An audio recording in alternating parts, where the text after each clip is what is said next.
I'm your host, Sanjay Parekh. Throughout my career, I've had side hustles, some of which have turned into real businesses. But first and foremost, I'm a serial technology entrepreneur. In the creator space, we hear plenty of advice on how to hustle harder and why you can sleep when you're dead. On this show, we ask new questions in hopes of getting new answers. Questions like, how can small businesses work smarter? How do you achieve balance between work and family? How can we redefine success in our businesses so that we don't burn out after year 3? Every week, I sit down with business founders at various stages of their side hustle to small business journey. These entrepreneurs are pushing the envelope while keeping their values. Keep listening for conversation, context, and camaraderie.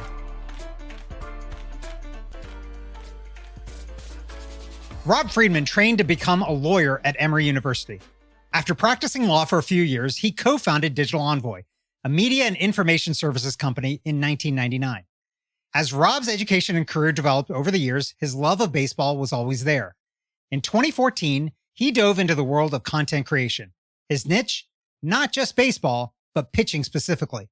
Thus, Pitching Ninja was born. Since starting Pitching Ninja, Rob has amassed over 400,000 Twitter followers, 100,000 Instagram followers, and even has his own Pitching Ninja merch store. Here to share the story of his career, his business, and Pitching Ninja is Rob Friedman. Rob, welcome to the show. What is happening, my man? So, it's a funny thing. I'm going to be asking you questions about your background and all this stuff. And I know a lot of it because we've known each other now for over 20 years with both of our starts in kind of startups and entrepreneurship and kind of side hustling really for the first part of that. But before we get into all that, why don't you tell us a little bit about you and your background and kind of what got you to where you are now? Yeah, that's going to be a relatively long story because I started out as a lawyer, never intending to do any of this stuff. Like I worked at a large law firm, which is what lawyers do. Went to Emory Law School, finished first in my class there. Yes, smart man, not that smart. So anyway, worked at a law firm for a little bit, then started being general counsel. I was like, I don't like practicing law all that much, especially when it's billable hours and all that stuff. So I started as general counsel of Eris, which is where I met you. I met Sanjay Parekh there, and we used to come up with ideas and bounce ideas off each other. One of those ideas grew into Digital Envoy, which is a company that we ended up starting, which was fantastic. And then from there, I have always liked baseball, but I've always liked photography too. I coached baseball. So it's like a combination of all this stuff. Being a baseball coach, taking video and help editing it, showing why pitchers are successful, why they're not successful, all that stuff. And then being able to write well on Twitter in short sentences is really important. So the legal background tied with the photography background, tied with the coaching background and love of baseball and technology all created itself into Pitching Ninja. So why exactly? So yeah, I get that you had this love, but why exactly? What exactly compelled you to start posting and creating an account and posting about this stuff? So I never really liked Twitter at first. Like I was like, what am I going to say I'm doing on Twitter? I baked a cake. I did whatever, I didn't know what to do. But I realized that I was coaching baseball and I, because I'm a lawyer, I ask a lot of questions and I never wanted to teach these kids what kind of, having a kid playing baseball, people ask me to coach because I like working with kids because I'm a big kid and just like explaining things. But when I found myself explaining it, I was like, I don't want to teach what I was taught because I kind of sucked. It's not like I was a great baseball player growing up or anything like that. I was okay, but not like a major league baseball player at all. You've played softball with me. But I love the sport and wanted to pass it down. So I started learning a lot, asking a lot of questions. From there, I was like, I'm not going to coach my whole life. So I want to be able to share this information with as many people as I can. I've learned from some of the best people who are kind enough to answer my questions. And I have a way of, I had the money to spend on a lot of stuff, a lot of gear, a lot of coaching, a lot of a whole bunch of things regarding baseball. I know a lot of people didn't. So I wanted to share that information with others. And I figured Twitter was a good way to do it. So I just kept tweeting what I would learn and what I thought. And from there, like Major League Baseball players started following me. I'm like, this is kind of sick. Like they think what I have to say is interesting. So it was just like a shock that happened, and it just kept growing and growing and growing. There was never a plan to make it big. It wasn't like I wanted it. It wasn't a business idea. I don't even know if it's a business idea today. It kind of is, but it never really was at first. And it just grew on its own. And then from there, I was like, I can't do both. I can't be at Digital Envoy and do this at the same time. I'm being torn two different ways. So I might as well go with the thing that, that I'm known for. I'd rather be known for as Pitching Ninja than as Mr. Geo-targeting man. It just was what I wanted to be known as. Yeah. So why is it that you picked pitching of all things? Like you could have done batting, you could have done, like base running, like you could have done so many things, right? There's, if you really think about it, there's a lot of different things that you could probably slice into this interesting niche. What was it about pitching specifically? I've always been fascinated with pitching because it's, number one, you're in 100% of control of everything that happens because you have the baseball and you can make, the hitter has to react to you. So to me, if everything went right, you should be able to throw the ball where you wanted to, move it the way you wanted to, and dominate hitters. So I figured it was that was one reason that I've always been attracted to that. I think everybody's looking at the pitcher. Nothing happens till the pitcher throws the ball. The game is, half pitching, like half of the players on most college rosters or travel ball rosters are pitchers. So to me, it just seemed natural. And then my son ended up gravitating towards pitching. So that had something to do with it. But it's always been an interest of mine. Like I always liked it because of just this being the center. They're the center of attention. I figured that was an easier thing to teach than hitting, which is reacting to the pitch that comes in. Right. So how deep down the rabbit hole have you gone? Like, are you thinking about the physics of it? Have you, like, I can't imagine in law school, you learned a lot of physics. So is this, have you had to figure out that stuff afterwards, or are you recalling high school physics? Like, how deep have you gotten into this? Oh, as deep as possible. So I do a bunch of different things. One is partly it's trained, like partly looking at pitching mechanics, how to throw hard, how to do pitch grips, how to grip the ball different ways, but also why the ball might move the way it does. And that is a lot of physics and aerodynamics. Like if you're talking about the seams of a baseball, the way the air goes over those seams is really what kind of makes the ball move differently. And some of the stuff we're discovering now, like this isn't like you would think the game's been around for forever, right? There are theories about why baseballs move that have popped up within the last 2 years.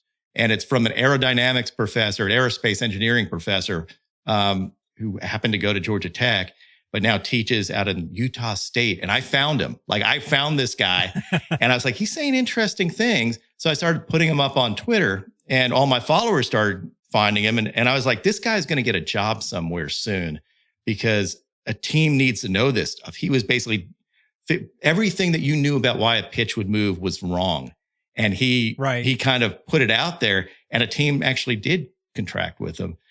So it worked. Really? Yeah. Like that's another thing I do is I actually help find people positions in baseball, both players as well as some things like that. But a lot of players, I started Flat Ground that grew out of my Pitching Ninja Twitter, which is aimed to help basically anybody to find a spot in college or pros. I've had several guys get signed by major league teams because we just put them out there. Like you would think if you're good, everybody's going to find you. That's just not true. And I used my follower base, which in every major league baseball team follows me. So throwing it out there to them and they see this guy that's not signed, they jump on him and sign them. And it's happened, I think at least 40 times I've had players get signed by major league teams. So that's interesting because like all of these teams, and we know like all of the professional athletic teams have scouts. Clearly they're not doing their job, right? Because you're finding these folks and they're relying on you to do their scouting. So what does that say about that whole setup? I think number one, it's very income based. So you have people that go to showcases and stuff, but those guys tend to be like having Jack go through showcases. It's expensive. Like a travel team may be a good travel team could be $2,000 to $5,000, let's say. But then you have the actual travel, hotels, being able to take off work, paying for a showcase, paying for tournaments, paying for lessons, paying for equipment, like $500 bats, $400 gloves. All this stuff adds up really, really quickly. And you have basically income being the limiting factor for some folks, as well as geography. Like not only within the US, you might have low population density places scouts just don't go to, like middle of Kansas. I don't know. There may be a great player there, but no one ever sees them. Other thing, like also internationally, you may have, like there was a guy that was a pretty good baseball player in the Netherlands, threw like 89, 6'4". Before I had flat ground, he had no way, like schools don't have recruiting budgets to go to the Netherlands. Right. But if they see a video of the guy, like, hey, if you're ever over here, you may want to stop by because I have an open scholarship for you. And these things work. This guy got 20-something scholarship offers from a video that I tweeted out. Yeah. So it's kind of sick. So let's talk about how you kind of started this. So you decided to go in on pitching and do videos. What did you do? Obviously you got your Twitter handle, but like what's step number one? You started just taking videos yourself or videos from other people, or what did you do? I think I originally just started tweeting some of the stuff I learned and then breaking down actual major league video. So showing how pitchers moved to create velocity, to how pitches came off pitchers' hands, actually, how the ball moved. And then some for entertainment. It ended up evolving. There's also a huge entertainment factor where some people don't care about that. Like they're not baseball players. They just like seeing nasty pitches. And for those people, I'm there too. Like, I don't really care. I like all of that. I'm a fan as well as a coach, as well as a technology guy, which I like the technology behind, I'm always curious. So there's technology, physics, all that stuff involved, which is fun to unravel and try to make simple to people so they understand it in a way that's digestible. So I really started out just simple tweets, like throwing some videos up there, pictures, ideas, challenging some people too. Like that was the big thing, is there's some coaches or people selling products that thought that they had these great things. And again, as a lawyer, one of my things is I'm going to poke holes. It's the way we used to argue in the company. Like you sit there and you're like, all right, yeah, you say that, but what about this? What about, because, it's a way of sharpening ideas and also seeing who's full of crap.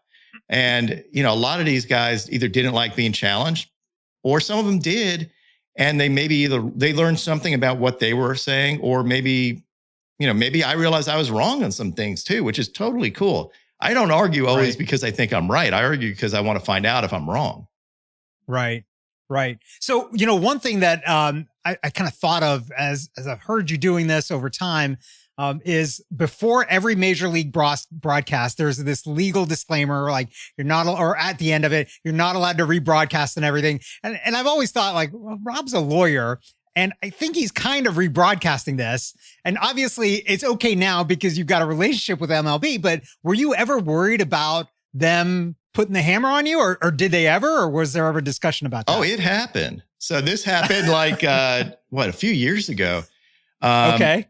So it's a longer story than that. So I always felt, and there's a fair use exception for anything. So any copyright stuff, there's fair use. I don't rebroadcast again. I'm not sitting there announcing, hey, this is what happened. What I'm trying to do is break things down from a coaching perspective, especially at first, from a coaching perspective to help educate folks. I was growing the game. That was literally my only intent.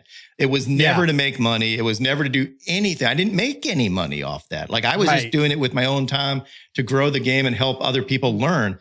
But then at one point I tweeted something, and somebody, I don't know if you know Barstool Sports, but they're so they're another thing. And they have a bunch of loyal followers. They tend to be a little crazy at points.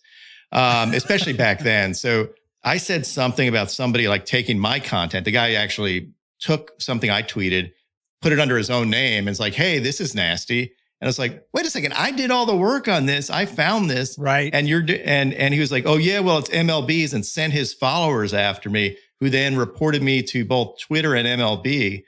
And MLB did what you're supposed to do. Like in this, they didn't do anything wrong. They just said, hey, we're going to issue a takedown notice. They did. Twitter took it down and closed my account. Right. So they locked my account. Oh, wow. And how many followers were you at this point? 80,000, maybe, something like that. So maybe 50 to 80, something like that. I forgot the exact number. So I wake up in the middle of the night, and because sometimes I just can't sleep. We all have that. Yeah. And I looked at my phone, it was blowing up, and I'm like, why is my phone blowing up? And it was people going, what happened to your account? What happened? And I just looked at it. I'm like, I'm going back to sleep because I can't do anything about it now. If Major League Baseball wants to keep me off Twitter, they can. That's perfectly fine. I think what I'm doing is right, but I'll worry about it in the morning and see what happens. So there was a huge uproar. Like the entire baseball community, both professional players, front office people, as well as fans, just went crazy that my account got locked. And eventually MLB contacted me through a reporter at that point, I think it was for Yahoo Sports. And he said, hey, they want to talk to you. And they talked to me and they said, we love what you do. We actually just want it to be on the up and up. And I said, honestly, I feel like I have a fair use exception, but I want to do this right too. So it ended up, I'm an independent contractor for Major League Baseball out of it, and now can do anything I want basically, other than like rebroadcast the game, obviously, and stuff. And that grew into that freed me up to do a whole bunch of stuff. So now I'm an analyst for Fox Sports. I'm an analyst I did Peacock games on Peacock TV on Sundays. I do ESPN. I've done MLB Network. I've done a lot. So really, those Barstool crazies were probably one of your biggest helpers in developing this as a business. So that is one of those things that I firmly believe is that you can either whine about stuff that happens to you, or you can say it's a blessing in disguise and figure out a way around it. Every time you're dealt a curveball, you can turn it using those baseball puns there. Yeah, but every time you're dealt that, you should to me, there's no sense in whining about it. You figure it out and you use it for the best. And if it didn't work, I would have had more free time on my hands at that point. So it wasn't going to kill me at that point, but instead it was the same thing of what doesn't kill you makes you stronger. And this made me extremely strong because it just freed me up. It made me feel better about what I was doing. So, okay. So now you've got this relationship. What changes in your ability to do these things? Because now you've got freedom to do more, right? Did this amplify your ability to do more at that point? And is that the thing that really helped you grow your following? It really did. So to me, again, the blessing in disguise type thing, it made me feel better about putting stuff out there. It made everything legit. So I started doing more. So at first I was really focusing mostly on the coaching aspects of it and stuff like that, like I said, pitch grips, all that stuff. And then this made me think, baseball is so not bad. They're not intentionally bad. Viral marketing is better than a company speaking to you and marketing the way they want to. And since everybody seemed to like what I was doing, I figured if I did it in the same style, I could help grow the sport and show why these things are so cool. So I invented things like pitch overlays to show how everybody yells at a hitter, why'd you swing at that? Well, I can show why you swing. Number one, if you're yelling at a hitter why they swung at that, you're sitting on your couch. These guys are getting paid millions of dollars to hit a baseball. So you would think they're better than you. They've seen something that you didn't see, that because the pitch is coming at them a certain way, looked like another pitch, and they end up swinging at it. So I started showing people. It's the angle that you see on TV is totally different than the batter's point of view there. Totally. And the other thing is you can't take each pitch in a vacuum. You have to think, what did the hitter think that pitch was? So why did he swing at this slider that was way out of the zone? Because he thought it was a fastball that was coming down the middle, because they look the same as they're coming at you. Right. And then that slider disappears. So those were things that I think really helped shape the way people watch games. I think now people are much more pitching oriented than when I started. And that is one area where I think I've had a lot of impact, is people not only wanting to pitch, but people understanding that this game is really hard and helping appreciate hitting and pitching. So, okay. So you made this move now. You've left Digital Envoy full-time. So obviously you've grown Pitching Ninja to a point where it's generating revenue. So how did you figure out how to make that move from, hey, I'm doing it for fun, to now I'm making money? And how are you making money in all of this? Great question. It is I never, again, when I started this, absolutely didn't even think that it was a possibility. I didn't think that, this dude who's just coaching stuff could ever make money at this. But what ended up happening is, so number one, MLB, I have a contractor relationship.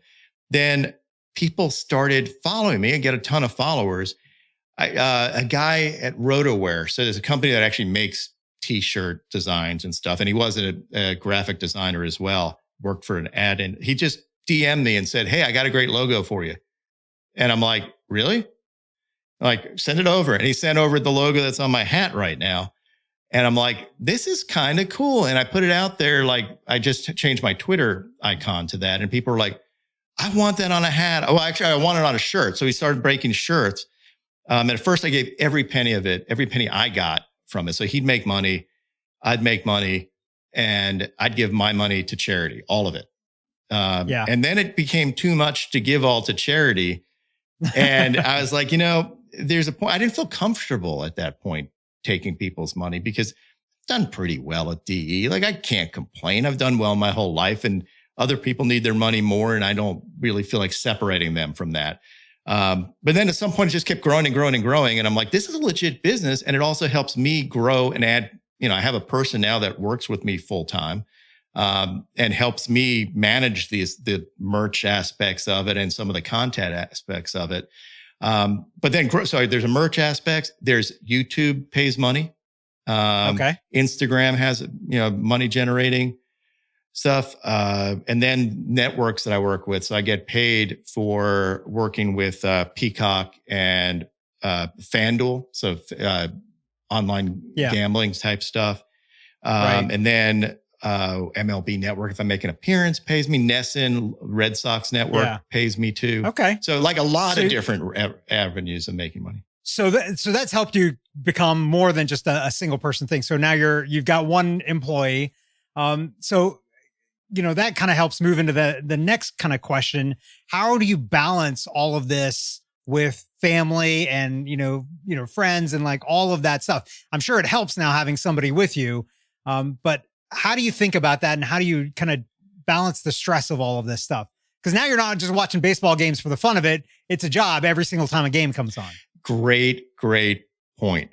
And to me, I still have fun doing it. Like I thrive off other people liking my stuff.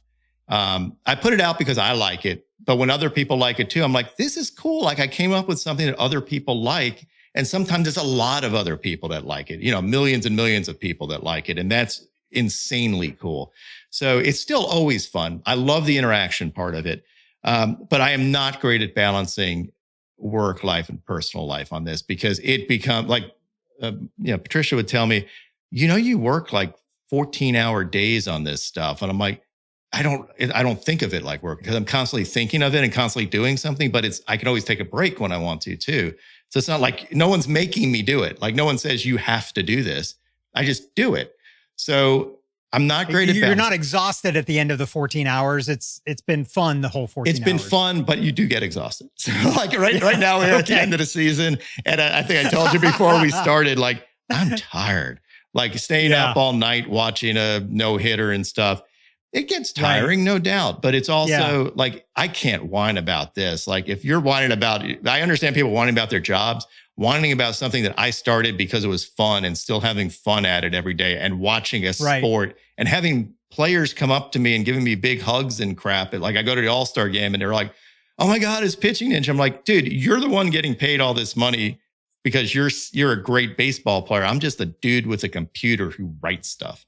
But it's like become like this folk hero to folks, which is fun. Like, it helps your ego. Like, I love when that happens, and it's great to have that impact and stuff. But like, I don't think there's any aspect of it that I don't like. Like, it's, and you do get a break, right? Like, yes, so once the World Series is over, like, do you ramp back up when it's spring training or after that? Ramp up for spring training. I never really take a full break. Like, I never am out of sight, out of mind. So I'm always doing like something. It's this philosophy that I think players should do, people in anything should do, is get a little better every day at something you do. Work at it a little bit every day. Put something out there every day. Twitter's great because I read my notifications all the time, because I want to hear if somebody's complaining about something, if someone thinks I stink, if someone thinks something's particularly good.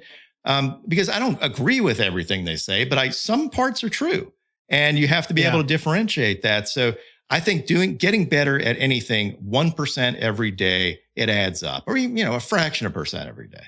Right. Okay. So we've talked about kind of some technology. You're obviously a big Twitter user, Instagram user. What other technology or apps or systems or services do you use to help you manage all of this? Yeah, that's, I use I mean, I use a bunch of editing software. So that's one of those things like working in technology. I'm not scared of any of that. And I've always edited, photography and stuff. But I do, I mean, did you learn all of that yourself, or did you take a class, or like, how did you learn? I don't like taking classes. I like learning. I like trying things. And when I run into a roadblock, I learn it myself rather than, if I really needed something, I might ask somebody, but I don't remember the last time I did. You can go on YouTube and usually find the answer to something editing wise. And I've created new things because what I do is I'll learn something and I'll be like, oh, but I can use this for that. And it may be something no one's thought of. Because you're constantly trying to improve. I'm constantly trying to show what I see in my head better. And by doing that, like I'm constantly experimenting and stuff, which is another part of fun stuff of this. Yeah. Use all the Adobe products to do my editing and my voiceovers and stuff. Just like camera crap and lighting. And it's hard to even list out all the stuff that I would use, but I'm fluent on everything. TikTok is there tough. One thing that you're like, if I didn't have this, everything would fall apart? Ooh, yeah. Like if I wasn't able to capture videos online, that would stink. Yeah. So being a screen capture is important. I think that's probably the biggest thing. Editing software and stuff is huge. Okay. So, a lot of folks that are listening to this podcast, they're folks that either have a side hustle or a small business or are thinking about doing one of those things. What kind of advice would you give somebody like that about, thinking about starting a side hustle or a small business and how to think about it and how to be successful? So I get asked this a lot of times, especially with people like, I've had people on Twitter or Instagram say, I want to be like you. I want to start going into this, doing this, be a content creator, an influencer, like I'm an influencer, whatever the hell that means. And I was like, you can do that, but you have to work unbelievably hard. It's not a matter, especially when you're starting out without a big name, you have to be willing to outwork and outthink everybody else in order to be where you are. People don't put in that work and they don't want to put in that work. Everybody wants the easy answer. Like there's got to be a quick fix to this. Everybody wants a quick fix to being able to throw hard in baseball. They want a quick fix to starting a company or getting rich or whatever it is. There's no quick fix other than some people get lucky. But you make your own luck a lot of times. And it's about working, still working 14-hour days doing this. And if you don't want to do it, that's totally fine. But don't be upset when you don't end up with the results that you want to get, because I feel like, I don't know if I'm smarter, better, whatever, but I will outwork people through being dedicated to doing something every day that people won't do. So that's really it. Yeah. What's interesting to me is, if you think back to Digital Envoy, we started in 99 and we exited in 2007. So that was 8 years. You started this in 2014 and you've now left and gone full time into it. And it's been 8 years of that as well. So it was a lot of people will look at the end result and be like, I want to be like you now, but don't look back or think about the time that it took you to get from where you started to where you are now. Absolutely. How hard did we work starting DE? Like how many days did we do then? It was a lot, but it was fun. Right. I don't remember sleeping. I remember waking up in the middle of the night with that too, checking my emails. And I know how you checked your emails too. And we would constantly be, just doing something because I didn't want to lose. I mean, and you didn't want to either. You're wanting to always get better. And we were competing against better funded people who just didn't work as hard or as smart and didn't have the right, I think creating the right environment's important, having fun, and being creative and working hard. Those are the keys to everything. So, okay, I've got one last question for you. Now, this is going to go deep baseball and kind of make you look into the future a little bit. So there's some changes coming in rules for MLB. There's a pitch clock that's coming, and there's also larger bases coming. What do you think that's going to do, first of all, to the game, but also to your business?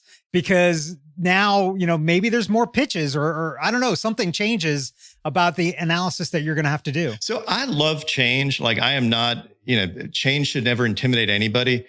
I think some of these changes are really good, and it shows that baseball's experimenting to try to make the product more fan friendly. The pitch clock is huge because I think there's a lot of people who think the game's too slow. boring, whatever. Moving it quicker so that there's less time between pitches is important. And I think that's the big thing, is growing the base, making it more interesting. There's other rules that are tough, like they're reducing the amount of times you can throw over to a base. So you can't pick off, multiple times. They're eliminating the shift, which I think is important because, growing up watching baseball, they didn't shift as much. So you'd have two people on one side of the infield, two people on the other side of the infield. Now when you watch a game, there's always a player somewhere, and somebody will hit the ball hard in an area that you've always thought is a base hit, and it's not. And batting average have gone down, and pitching has gotten so good that there's less offense because of that. You have not only analytics entering the game to make it harder to get a hit, but you're also having pitchers being trained better, and hitters are just reacting to this fastball that they can't see, and then getting these ridiculous breaking balls they also can't hit. Yeah. So it's tough. Yeah. So I think these changes are useful. I don't know how it'll affect what I do, but I think it'll affect the game somewhat. The bigger bases as well, just injuries. Like I hate it when a player gets injured, and creating a bigger path to the base will mean less injuries and maybe more stolen bases, which I think the people that run baseball think that's more exciting. Yeah. Fans probably think that's more exciting. I think so too. Yeah. Maybe it'll be good for the game. Well, Rob, this has been awesome. Where can our listeners find and connect with you? Pretty much anywhere. If they already haven't, of the 400,000 or so. Pretty much anywhere. So I'm on Twitter at Pitching Ninja. I'm on Instagram at Pitching Ninja. TikTok at Pitching Ninja. I don't dance. I'm terrible. And then YouTube at Pitching Ninja videos. And then anywhere, like, I don't know, if you watch me, like I'm on TV occasionally too, my big ugly mug on people's screens, which is scary, but I'm on Ness, and I had mentioned I write for Fox. So I have an article coming out today. I'm everywhere. I'm too many places, Sanjay. I don't even know, man. It's tough. So just search around and you'll find it. Yeah, exactly. You'll find me, and probably want to just turn off your TV if you see my face. Awesome. Thanks for coming on, Rob. Hey, my pleasure, dude. Thank you for listening to this week's episode of the Side Hustle to Small Business podcast, powered by Hiscox. To learn more about how Hiscox can help protect your small business through intelligent insurance solutions, visit hiscox.com. That's HISCOX.com. And if you have a story you want to hear on this podcast, please visit hiscox.com/share your story. I'm your host, Sanjay Parekh. You can find me on Twitter at Sanjay, that's SANJAY, or on my website at sanjayparekh.com.